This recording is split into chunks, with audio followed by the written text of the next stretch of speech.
गङ्गणपतये नमो नमः, सिद्धिविनायक नमो नमः, अष्टविनायक नमो नमः, मङ्गलमूर्ति मोरया। गङ्गणपतये नमो नमः।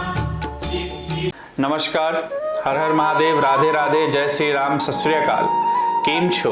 मैं आशा करता हूँ आप सब ठीक होंगे, स्वस्थ होंगे और अपनों का ख्याल रख रहे होंगे, साथ ही खुद भी पॉजिटिव होंगे और आसपास के लोगों को भी पॉजिटिव रख रहे होंगे। आज आपके लिए मैं आचार्य राजकुमार कुछ अलग ही टॉपिक पर वीडियो लेकर हाजिर हुआ हूँ। हिंदू धर्म की मान्यता के अनुसार हमारे देश में विभिन्न प्रकार के त्योहार मनाए जाते हैं और इन्हीं में से मकर संक्रांति एक प्रमुख त्योहार है जिसे हर साल जनवरी के महीने में मनाया जाता है। इस त्योहार को देश के अलग अलग राज्यों, शहरों और गांवों में वहां की परंपराओं के अनुसार अलग अलग नामों से जाना जाता है। जैसे कि उत्तर प्रदेश में खिचड़ी, असम में इसे बिहू के नाम से, तमिलनाडु में पोंगल, पंजाब और हरियाणा में लोहड़ी और आंध्र प्रदेश, केरल और कर्नाटक में इसे सिर्फ संक्रांति के नाम से मनाया जाता है। मकर संक्रांति सिर्फ एक त्योहार ही नहीं बल्कि सांस्कृतिक महत्व के साथ साथ इस पर्व का संबंध हमारी प्रकृति से भी है। तो आइए जानते हैं कि मकर संक्रांति क्या है, क्यों मनाई जाती है और इसके वैज्ञानिक महत्व के बारे में आपको यहाँ विस्तार से मैं जानकारी दे रहा हूँ। हिंदू धर्म में सूर्य देवता से जुड़े कई प्रमुख त्योहारों को मनाने की परंपरा है। उन्हीं में से एक है मकर संक्रांति। आने वाले दिनों में मकर संक्रांति का त्योहार मनाया जाएगा। शीत ऋतु के पौष मास में जब भगवान भास्कर उत्तरायण होकर मकर राशि में प्रवेश करते हैं तो सूर्य की इस संक्रांति को मकर संक्रांति के रूप में देश भर में मनाया जाता है। वैसे तो मकर संक्रांति हर साल 14 जनवरी को मनाई जाती है, लेकिन पिछले कुछ साल से गणनाओं में आए कुछ परिवर्तन के कारण इसे 15 जनवरी को भी मनाया जाने लगा है। दान और स्नान का भी विशेष महत्व है। शास्त्रों में मकर संक्रांति के दिन स्नान, ध्यान तथा दान का विशेष महत्व बताया गया है। पुराणों में मकर संक्रांति को देवताओं का दिन बताया गया है। मान्यता है कि इस दिन किया गया दान 100 गुना होकर वापस लौटता है। भीष्म पितामह ने चुना था आज का दिन। मान्यता है कि इस अवसर पर दिया गया दान 100 गुना बढ़कर पुनः प्राप्त होता है। इस दिन शुद्ध घी एवं कंबल का दान मोक्ष की प्राप्ति करवाता है। महाभारत काल में भीष्म पितामह ने अपनी देह त्यागने के लिए मकर संक्रांति का ही चयन किया था। मकर संक्रांति के दिन ही गंगा जी भगीरथ के पीछे पीछे चलकर कपिल मुनि के आश्रम से होती हुई सागर में जाकर मिली थी। मकर संक्रांति का क्या मतलब होता है? हिंदू धर्म के अनुसार मकर संक्रांति हिंदुओं का एक त्योहार है। यह त्योहार प्रति वर्ष जनवरी माह में मनाया जाता है। ज्योतिष शास्त्र के अनुसार जब सूर्य धनु राशि से निकलकर मकर राशि में प्रवेश करता है तब मकर संक्रांति का पावन पर्व मनाया जाता है। इसके साथ ही सूर्य मकर राशि में प्रवेश करने के साथ साथ सूर्य उत्तरायण भी होने लगता है, जिसे हम बहुत ही शुभ काल मानते हैं। माना जाता है कि संक्रांति के दिन ही बसंत ऋतु की शुरुआत हो जाती है। दिन लंबे और रात छोटी होने लगती है, जिसके कारण इस त्योहार को नई ऋतु और मौसम के स्वागत के तौर पर मनाया जाता है। मकर संक्रांति क्यों मनाई जाती है? मकर संक्रांति का पर्व प्रति वर्ष पौष मास के शुक्ल पक्ष को मनाया जाता है। इस दिन से सूर्य दक्षिणायन से निकलकर उत्तरायण में प्रवेश करता है। शास्त्रों के अनुसार उत्तरायण की समय अवधि को देवी देवताओं का दिन और दक्षिणायन को देवताओं की रात के रूप में माना जाता है। इसी दिन से शादी ब्याह, मुंडन, गृह प्रवेश, जनेऊ और नामकरण आदि के लिए शुभ समय शुरू हो जाता है। मकर संक्रांति के इस पावन पर्व का पौराणिक महत्व भी कहा जाता है कि इसी दिन सूर्य भगवान अपने पुत्र शनि से मिलने उनके घर जाते हैं, जो कि शनि देव मकर राशि के स्वामी हैं। इसीलिए इस त्योहार को मकर संक्रांति के नाम से भी जाना जाता है। वहीं दूसरी मान्यता है कि भगवान विष्णु ने इसी दिन पृथ्वी लोक पर असुरों का संहार किया था। इसी खुशी में मकर संक्रांति का पर्व मनाया जाता है। मकर संक्रांति का पर्व पूरे देश में हर्षोल्लास से मनाया जाता है। अलग अलग परंपराओं के रंग से सजा यह पर्व अत्यंत महत्वपूर्ण है। इसे देश के हर कोने में अलग अलग तरह से मनाया जाता है। तो आइए जानते हैं कि अलग अलग रीति रिवाज से सजा यह पर्व देश के किस राज्य में किस तरह से मनाया जाता है। उत्तर प्रदेश की हम बात करें तो उत्तर प्रदेश में ऐसे मानते हैं कि मकर संक्रांति उत्तर प्रदेश में मकर संक्रांति को दान का पर्व कहा जाता है। इसे 14 जनवरी को मनाया जाता है। मान्यता है कि इसी दिन से यानी 14 जनवरी से पृथ्वी पर अच्छे दिनों की शुरुआत होती है और शुभ कार्य किए जा सकते हैं। संक्रांति के दिन स्नान के बाद दान देने की परंपरा है। गंगा घाटों पर मेलों का भी आयोजन होता है। पूरे प्रदेश में इसे खिचड़ी के नाम से जानते हैं। प्रदेश में इस दिन का हर जगह आसमान पर रंग बिरंगी पतंगे लहराती हुई नजर आती है। हरियाणा और पंजाब में इस तरह मनाते हैं पर्व कि हरियाणा और पंजाब में यह पर्व 14 जनवरी से एक दिन पूर्व मनाते हैं। वहां इस पर्व को लोहड़ी के रूप में सेलिब्रेट करते हैं। इस दिन अग्नि देव की पूजा करते हुए तिल, गुड़, चावल और भुने हुए मक्के की उसमें आहुति दी जाती है। यह पर्व नई नवेली दुल्हनों और नवजात बच्चों के लिए बेहद खास होता है। इस पर्व पर सभी एक दूसरे को तिल की बनी मिठाइयां खिलाते हैं और लोहड़ी लोक गीत गाते हैं। वहीं बंगाल की बात करें तो इस पर्व पर गंगा सागर पर बहुत बड़े मेले का आयोजन होता है। यहाँ इस पर्व के दिन स्नान करने के बाद तिल दान करने की प्रथा है।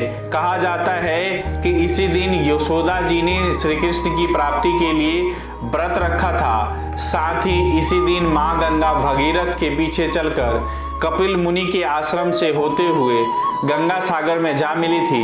यही वजह है कि हर साल मकर संक्रांति के दिन गंगा सागर में भारी भीड़ होती है। वहीं बंगाल के बगल में बिहार की बात करें तो बिहार में मकर संक्रांति को कई नामों से जानते हैं। बिहार में मकर संक्रांति को खिचड़ी के ही नाम से जानते हैं। यहाँ भी उड़द की दाल, चावल, तिल, खटाई और ऊनी वस्त्र का दान करने की परंपरा है। इसके अलावा असम में इसे माघ बिहू और भोगल बिहू के नाम से जानते हैं।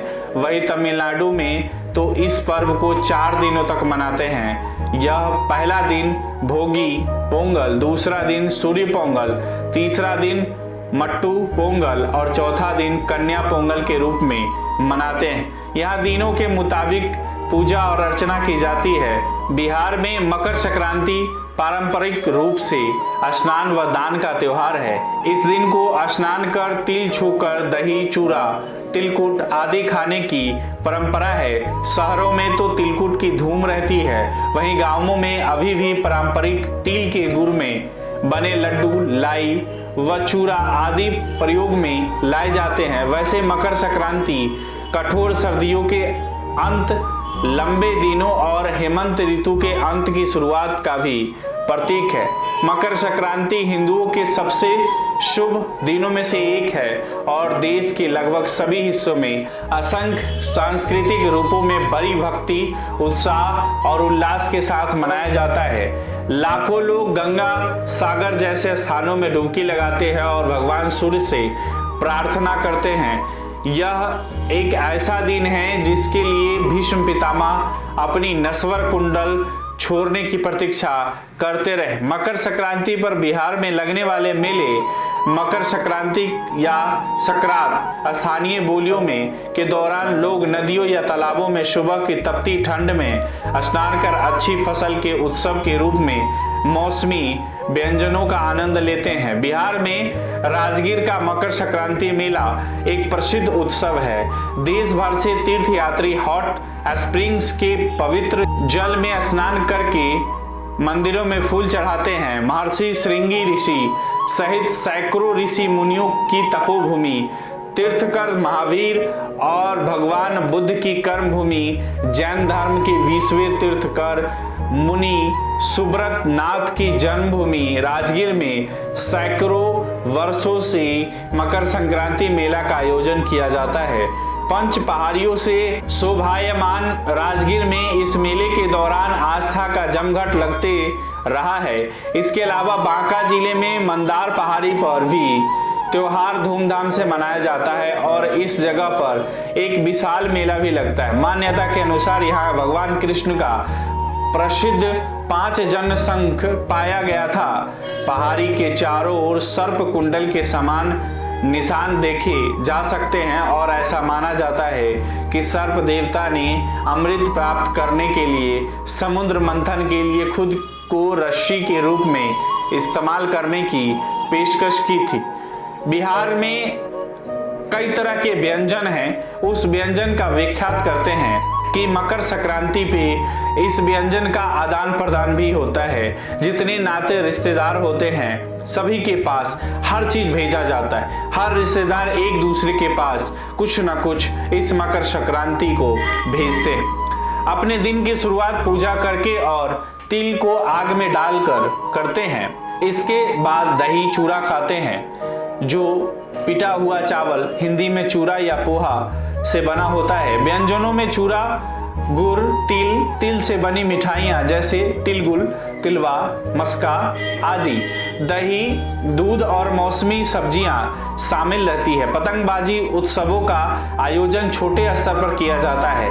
आमतौर पर तिलकुट और लाई तिल, चूड़ा और चावल से बने लड्डू होते हैं। उत्सव का भोजन पारंपरिक रूप से महिलाओं द्वारा समूहों में बनाया जाता है। चूंकि भोजन भारी होता है और दोपहर का भोजन आमतौर पर दिन में ही छोड़ दिया जाता है और इसके बजाय पतंगबाजी उत्सवों में सामाजिककरण और भाग लेने पर समय बिताया जाता है।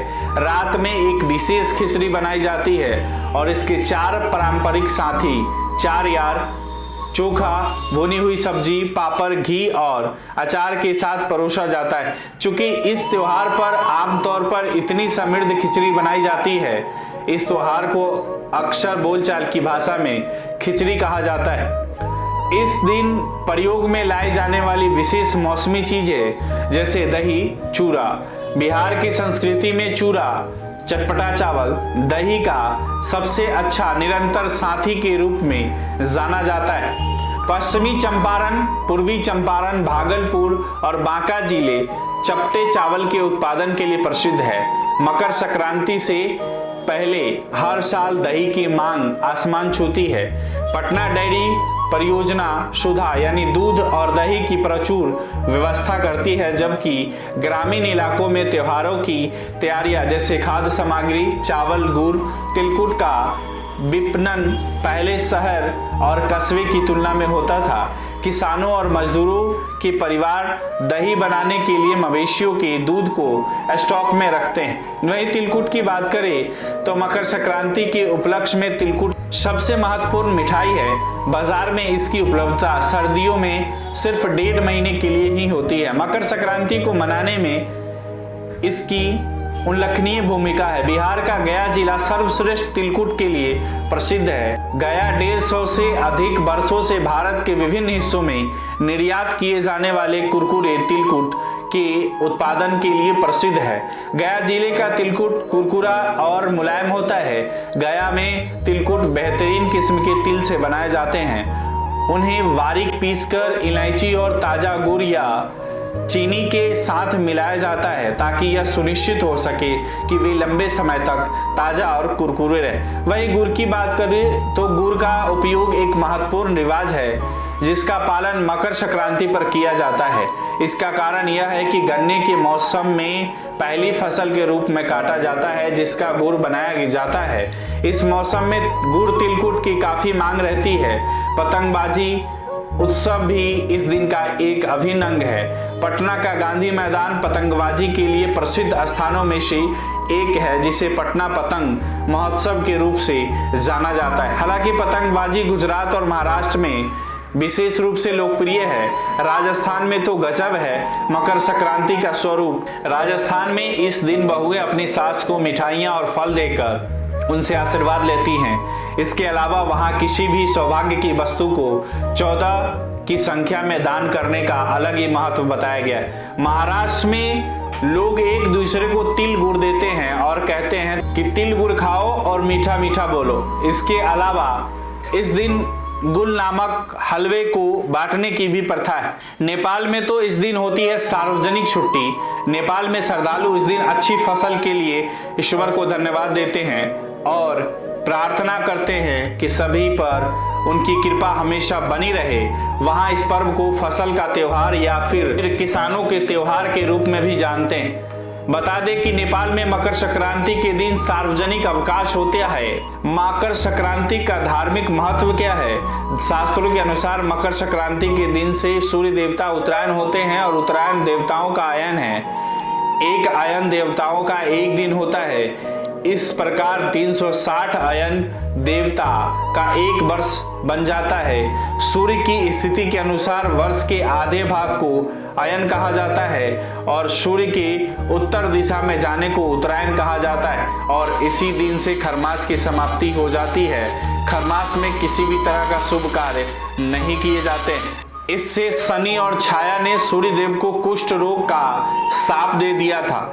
यमराज ने भी की थी तपस्या। पिता सूर्य देव को कुष्ठ रोग से पीड़ित देखकर यमराज काफी दुखी हुए और यमराज ने सूर्य देव को कुष्ठ रोग से मुक्त करवाने के लिए तपस्या की। लेकिन सूर्य ने क्रोधित होकर शनि महाराज के घर कुंभ, जिसे शनि की राशि कहा जाता है, उसे जला दिया था।